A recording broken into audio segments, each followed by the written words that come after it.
आप सभी का साइंस की टॉप 10 क्लास में स्वागत है। तो चलिए स्टार्ट करते हैं अपने सफ़र को और देखेंगे टॉप 10 क्वेश्चन। जो क्वेश्चन नंबर पहला है, इसमें बताना है आपको कि हाइड्रोजन का समस्थानिक नहीं है।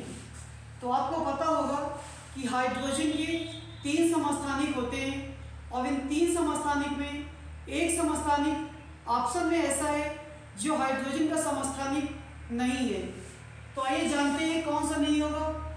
तो प्रोटियम, ड्यूटेरियम और ट्राइटियम, ये जो तीनों समस्थानिक होते हैं ये हाइड्रोजन के समस्थानिक होते हैं। अगर इनके प्रतीक की बात की जाए तो इसका 1H1 होता है, इसका 1H2 होता है और इसका 1H3 होता है। जहाँ पे ड्यूटेरियम की बात करें तो इसका कहीं कहीं पे आपको 1D2 लिखा होगा, ट्राइटियम में 1T3 लिखा होगा। तो आप लोग जान गए होंगे कि जो हाइड्रोजन के 3 समस्थानिक होते हैं, प्रोटियम, ड्यूटेरियम और ट्राइटियम, इसका मतलब कौन सा हाइड्रोजन का समस्थानिक नहीं है। तो आपका थोरियम जो होगा ये हाइड्रोजन का समस्थानिक नहीं होगा। ऑप्शन ए आपका करेक्ट आंसर है। अगले क्वेश्चन की तरफ बढ़ते हैं। तो मुझे उम्मीद है ये क्वेश्चन आपको समझ में आ गया होगा कि कैसे इसका आंसर देना है और हाइड्रोजन के समस्थानिक भी आपको याद हो गए होंगे। इसमें क्या बताना है कि इसमें इंसुलिन का निर्माण, क्या बताना है कि इंसुलिन का निर्माण कहाँ पर होता है। यकृत में होता है, अग्नाशय में होता है, आमाशय में होता है या फिर थायराइड में होता है। इंसुलिन का निर्माण कहाँ पर होता है ये आपको बताना है। तो आपको बता दें कि यकृत के विषय में हमने इसके पहले बता दिया गया था कि ये आपकी सबसे बड़ी ग्रंथि होती है। क्या बताया गया था कि ये आपकी सबसे बड़ी ग्रंथि होती है। अब ऑप्शन की बात करें, 50-50 ऑप्शन आपको देते हैं। थायराइड नहीं होगा, यकृत भी इसका आंसर नहीं होगा। 2 ऑप्शन आपके सामने हैं। इंसुलिन का निर्माण अग्नाशय में होता है या फिर आमाशय में होता है। आप लोग आंसर करें। तो जो लोग गेस कर रहे हैं कि इसका निर्माण आमाशय में होता है वो लोग एकदम गलत है। क्या इसका जवाब होगा, इंसुलिन का जो निर्माण होता है वो आपका अग्नाशय में होता है। अगले क्वेश्चन की तरफ, यहाँ इस बात को भी याद रखेंगे कि यकृत सबसे बड़ी ग्रंथि होती है, इसे आप लोग याद करेंगे एक्स्ट्रा फैक्ट के अनुसार। अब देखिए यहाँ पे बताना है अगले क्वेश्चन में कि कौन सी गैस अक्रिय नहीं है। इसका मतलब समझ गए होंगे आप लोग कि जो ऑप्शन में दिया गया होगा 3 गैसें आपकी अक्रिय होंगी, एक गैस अक्रिय नहीं होगी। तो हमें बताना है कौन सी गैस अक्रिय नहीं है। आर्गन, हीलियम, पोटेशियम या फिर नियान। चलिए गेस करते हैं, आप क्या आंसर दे सकते हैं इसका। तो आर्गन आपकी अक्रिय गैस है, इसका मतलब ये भी आंसर नहीं होगा। हीलियम भी आपकी अक्रिय गैस है, इसका मतलब ये भी आंसर नहीं होगा। 2 ऑप्शन आपके सामने, पोटेशियम या फिर नियान।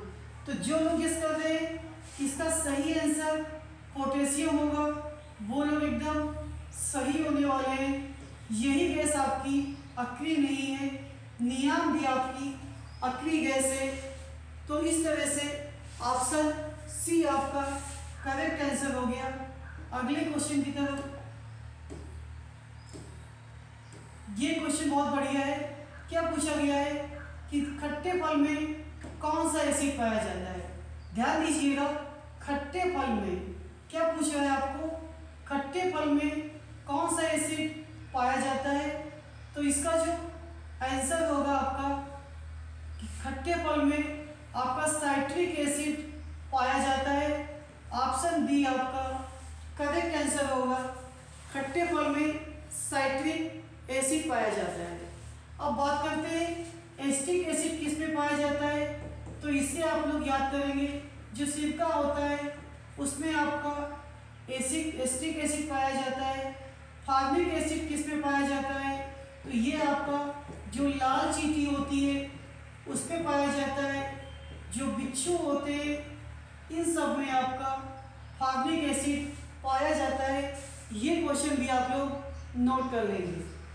आगे बढ़ते हैं अगले क्वेश्चन की तरफ। क्या कह रहा है कि हमें इसमें बताना है कि कौन सी राशि सदिश राशि नहीं है। क्या बताना है? कौन सी राशि सदिश राशि नहीं है? बल, वेग, द्रव्यमान या फिर संवेग, कौन सी राशि सदिश राशि नहीं है? तो आप लोग जान लीजिए इसका जो आंसर होगा बल नहीं होगा, वेग नहीं होगा, संवेग भी नहीं होगा। जो करेक्ट आंसर है वो आपका द्रव्यमान, ये आपकी सदिश राशि नहीं है।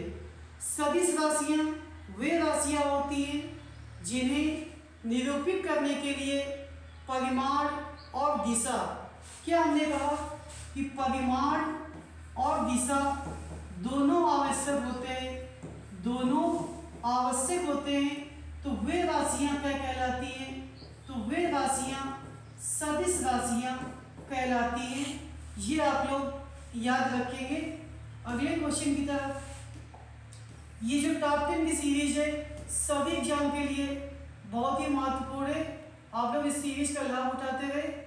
क्या कह रहा है कि हाइड्रोजन की खोज किसने की थी?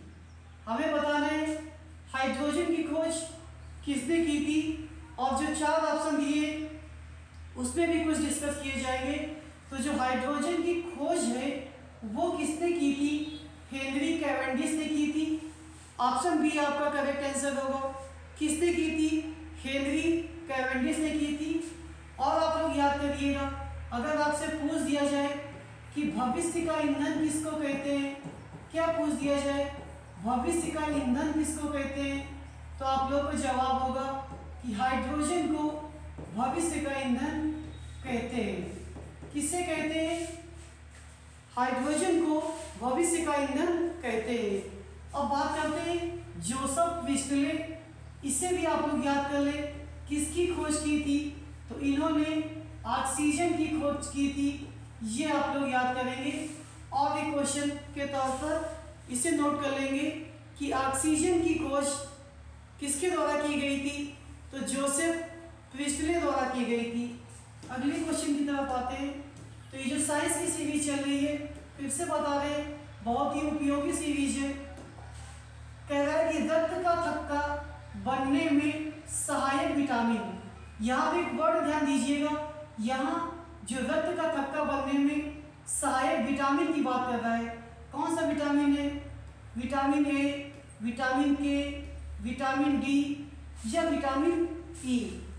तो इसका जो करेक्ट आंसर होगा कि थक्का बनने में जो सहायक विटामिन है वो आपका विटामिन के है। अगर बात करें विटामिन ई की तो इसे हम लोग क्या कहते हैं? इसे ब्यूटी विटामिन कहते हैं। ये भी आप लोग याद रखेंगे। क्या कहते हैं इसको? ब्यूटी विटामिन कहते हैं। अगले क्वेश्चन की तरफ। इसमें क्या कह रहा है कि श्वसन की क्रिया में गैस की मात्रा जो अपरिवर्तित रहती है। क्या बताना है कि जो श्वसन की क्रिया होती है इसमें किस गैस की मात्रा अपरिवर्तित रहती है? तो क्या जवाब देंगे? ऑक्सीजन, कार्बन डाइऑक्साइड, नाइट्रोजन या फिर आर्गन। तो इसमें जिसकी मात्रा अपरिवर्तित रहती है इसका क्या मतलब हुआ कि जितनी गैस हम लोग श्वसन में लेते हैं उतनी ही गैस छोड़ देते हैं। तो वो आपकी गैस है नाइट्रोजन। और इसका परसेंटेज कितना होता है? 78% होता है। इसे भी आप लोग याद करेंगे कि श्वसन क्रिया के दौरान जो गैस अपरिवर्तित रहती है वो आपकी नाइट्रोजन रहती है। अगले क्वेश्चन की तरफ। ये सभी क्वेश्चन बहुत ही इंपॉर्टेंट है। कह रहा है कि नाभिक में उपस्थित नहीं होता है। नाभिक में उपस्थित नहीं होता है प्रोटॉन, न्यूट्रॉन, इलेक्ट्रॉन या फिर इनमें से कोई नहीं। देखिए बात कर रहा है नाभिक की। अगर यही परमाणु होता तो इसमें सभी उपस्थित होते हैं, लेकिन नाभिक की बात कर रहा है तो नाभिक में आपका इलेक्ट्रॉन उपस्थित नहीं रहता। अब बात करते हैं आवेश भी। यहाँ देख लीजिए प्रोटॉन पर कैसा आवेश होता है, तो प्रोटॉन पर धन आवेश होता है, ये आप लोग याद करेंगे।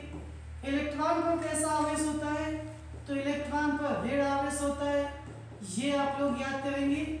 और न्यूट्रॉन कैसा होता है, तो न्यूट्रॉन आपका उदासीन होता है, ये बातें भी आप लोग याद रखेंगे। अगले क्वेश्चन की तरफ।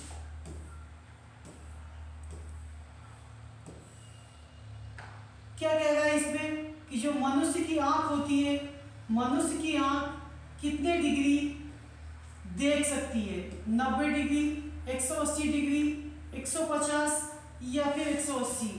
50-50 ऑप्शन देंगे हम आपको। यहाँ पे 90 डिग्री नहीं होगा, 180 तो 2 बार दे दिया गया है। चलिए अब तो आंसर जल्दी निकल आएगा। 180 भी नहीं होगा, तो क्या बचता है आपका 150 डिग्री।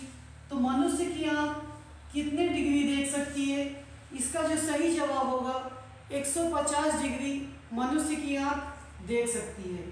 एक सूचना आप लोगों के लिए ये है कि एक मैटेड माइंड क्लास में प्लेलिस्ट बनाई गई है, और वो भी किस नाम से, तो 15 सेकंड में जीके। किस नाम से बनाई गई है कि 15 सेकंड में जीके, इस नाम से एक प्लेलिस्ट बनाई गई है। और इस प्लेलिस्ट में आपको पर डे 2 से 3 क्वेश्चन मिलेंगे, और वो क्वेश्चन ऐसे होंगे जो सभी प्रतियोगी परीक्षाओं के लिए लाभदायक होंगे। तो आप लोग उस क्वेश्चन को नोट करें और इस सीरीज को सपोर्ट करते रहे। धन्यवाद। स्टॉप हो गया। सब वीडियो दिख रहे थे ना।